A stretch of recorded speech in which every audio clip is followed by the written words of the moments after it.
Good morning, good morning, good morning. Let's see if we get a little light going on up in here. That's better. It is me, Shay Johnson, and I am here on, of course, USA Fibroid Center's page, and this is my live takeover, the Speak Up and Speak Out version. And right now, you're just gonna watch me a little bit because I am bathing my child. Today, come in, Dad. Got my dad right here. He was trying to make his grand entrance. Today, you see her? Yeah. We're going to talk to my family. I love talking to my family. This is my dad here. We'll talk to him first.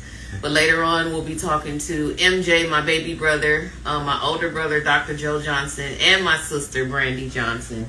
And today will be the Family Johnson takeover for USA Fibroid Centers. I like talking to my family and getting their opinion because I want you to see how important it is to have your family involved when you have fibroids, when you're going through any issues with fibroids. Yeah, we're just going to wash her. But we'll start off with my dad today. Dad. Yes. We had this conversation before, and I know you're not, let's see. She's sinking down in there. I know you're not that familiar with fibroids, but... No, I'm not. When you first heard I had it, because we had a small conversation before on USA Fibroid Centers. How did you feel? I felt bad because, number one, I didn't understand what fibroids were, and I felt bad for my daughter. It was a very serious situation, and I needed to learn more. And my daughter, she started schooling me on everything that was taking place when it pertaining to the fibroids.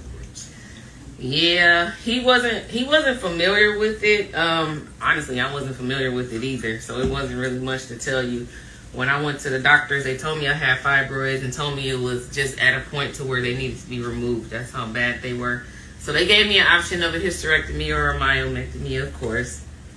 And remember when I had that I told you I had to have a surgery? Right, yes.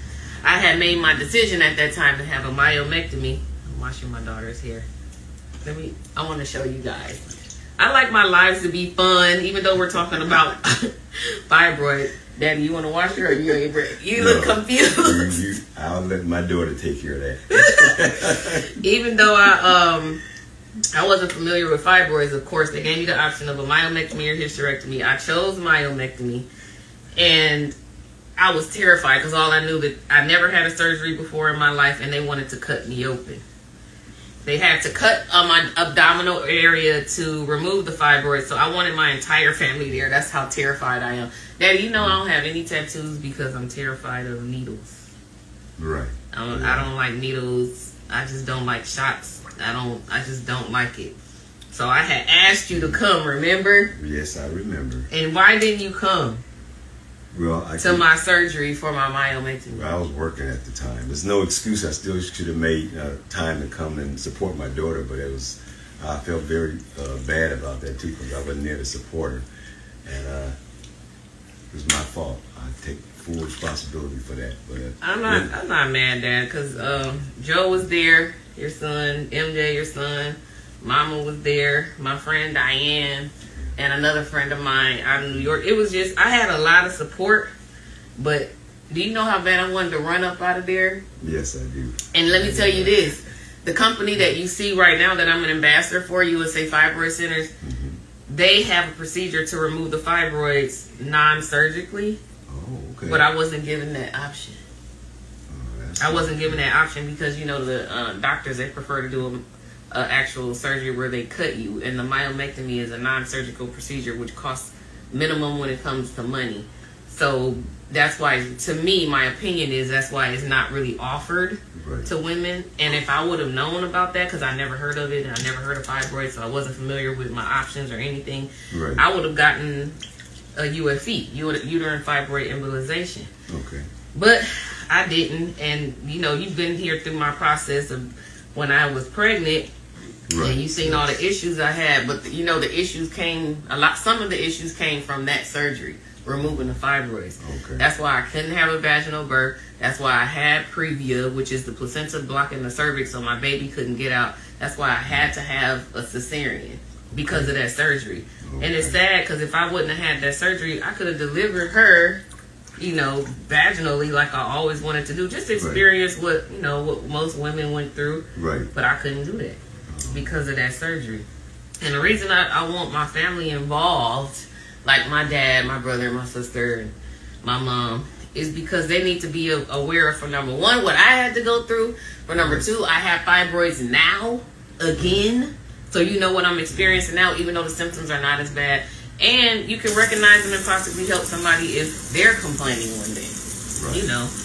If it's a cousin or, your somebody's daughter. Right. Or granddaughter, or however that may be. But you should just be aware of what's going on in the world, because it happens to at least 70 to 80% of all women, especially African American women.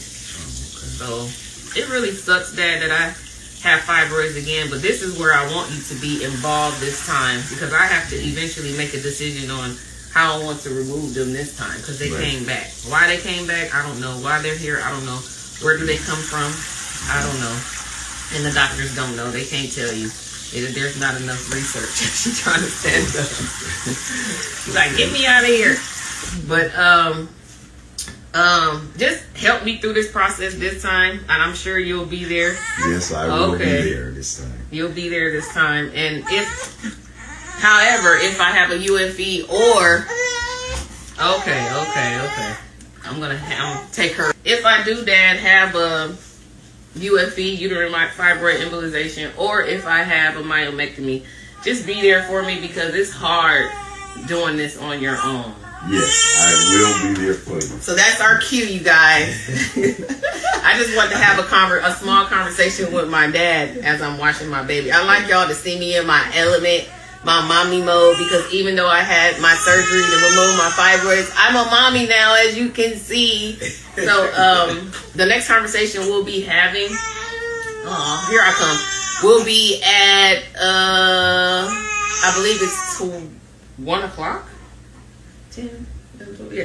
1:30. It will be at 1:30, and then at 3 o'clock we'll go live with MJ, Brandy, my sister, Dr. Joe Johnson. We'll all be on the live at one time. I've never done that before on USA Fibroid Centers, but we're going to have a live with all four of us, and we're going to talk about mental health and fibroids together and how it coincides and coexists together. So make sure you come back at 1:30, and again at 3 o'clock. You have anything to say to the people that let them know you're going to be involved? I will be involved the next time with my daughter, and I'm very appreciative and very thankful for my daughter for giving me all this information about her situation. All right.